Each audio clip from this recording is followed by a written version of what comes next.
Alright guys, so I've got something a little bit different here.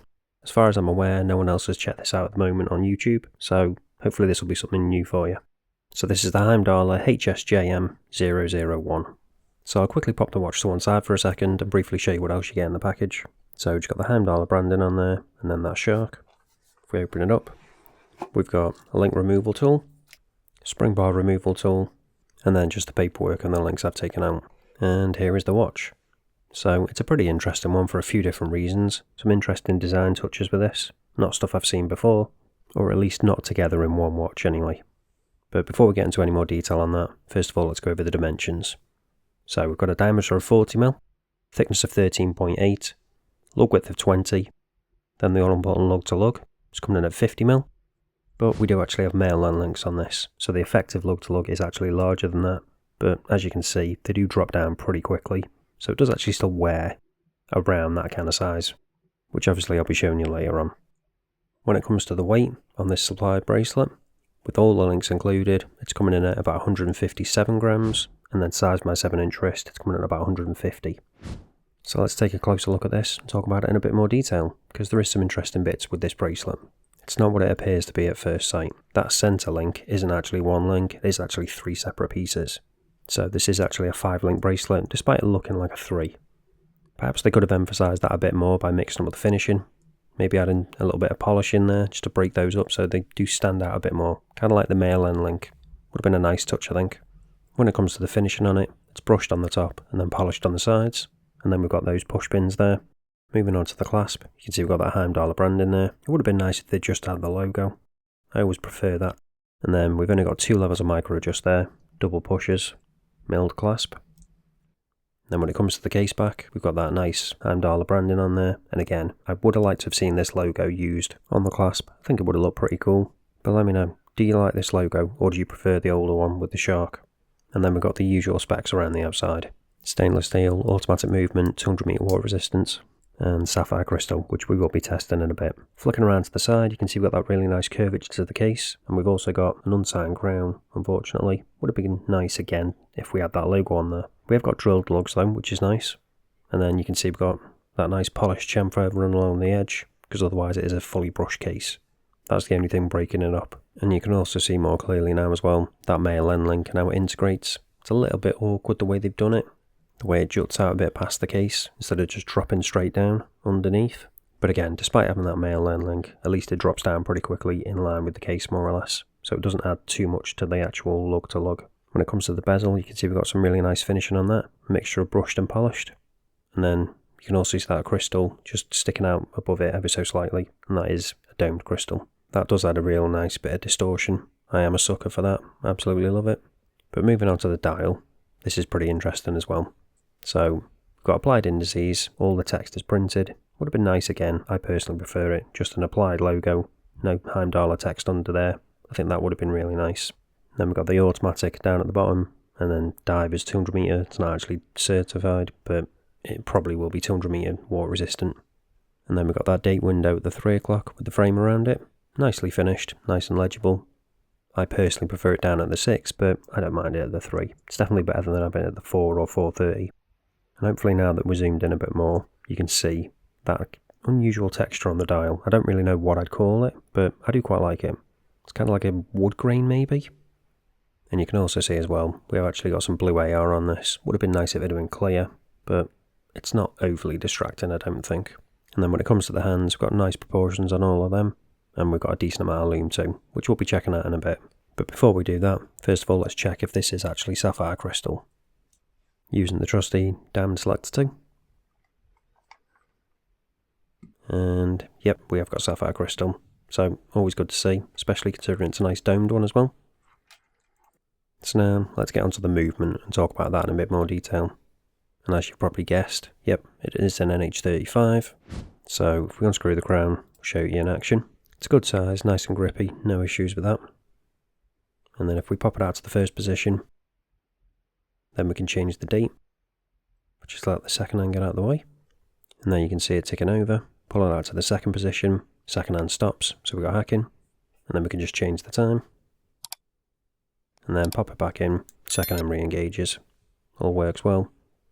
As does the hand winding, as you've come to expect from the NH35 movements. Rock solid, no issues at all. And then again, screwing the crown back down is really simple. So now let's move on to the bezel. So it's a 120 click ceramic bezel. It's got a nice clicky action on it. No back play at all. It's not too light or too heavy as well. And then when it comes to the alignment, if I get a zoom in, you can see mine is bang on. So again, it's always good. So far, so good. But now let's get on to the Lume and see if that's any good as well. Heimdallr is normally pretty good with Lume in my experience, but is this one the same? Let's find out. So you can see we've got a bit there already, but let's charge it up, give it a proper chance.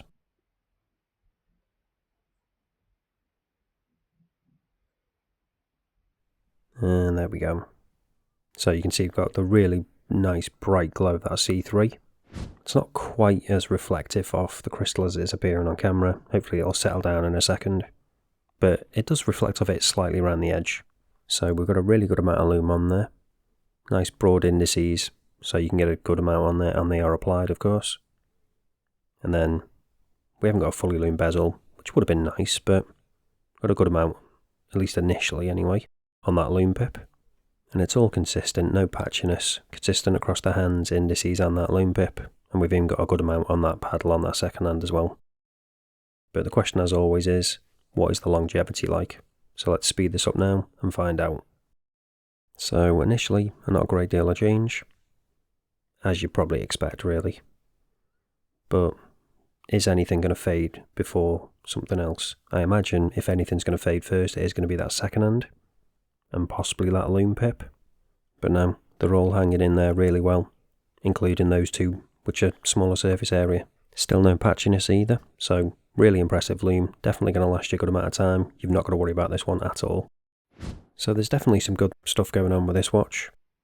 Other bits that might not be ideal, you might want to change, but I think the big thing with this is going to be how it wears on wrist. So I'll show you what it's like now, and then we'll go over the pros and cons and wrap this up.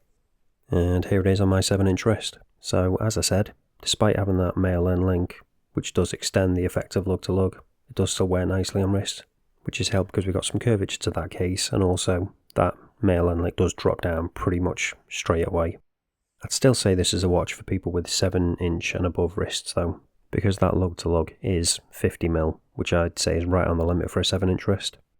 And now this is on wrist, you can see what I was on about with the centre links. They do kind of blend in, so it just looks like a 3-piece as opposed to a 5-piece bracelet.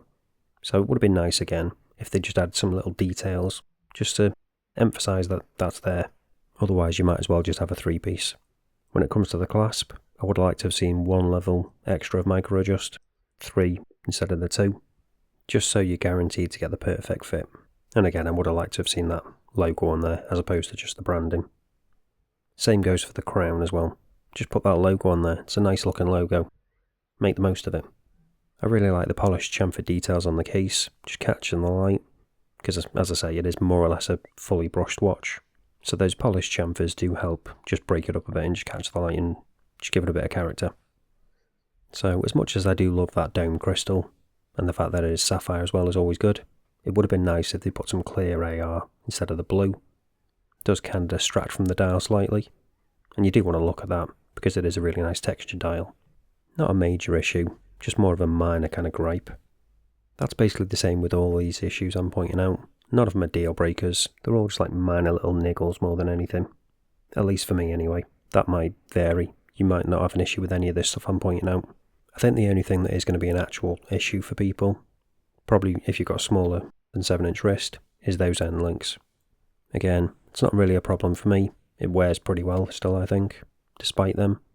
But that could be the difference between this watch fitting you or not fitting you, if you've got a wrist just under 7 inches. Overall though, I think the positives outweigh the negatives with this one. You've got that really interesting dial texture, the kind of wood grain effect. You've got that domed sapphire crystal, 120 click ceramic bezel, really impressive lume, drilled lugs, so if you do want to change out the bracelet you can do quickly and easily. So if you are still interested in picking one of these up, link is down in the description as always. That is an affiliate link, does help support the channel, but you don't pay any extra. But that's it for this one guys, thanks for watching, and I'll see you in the next one.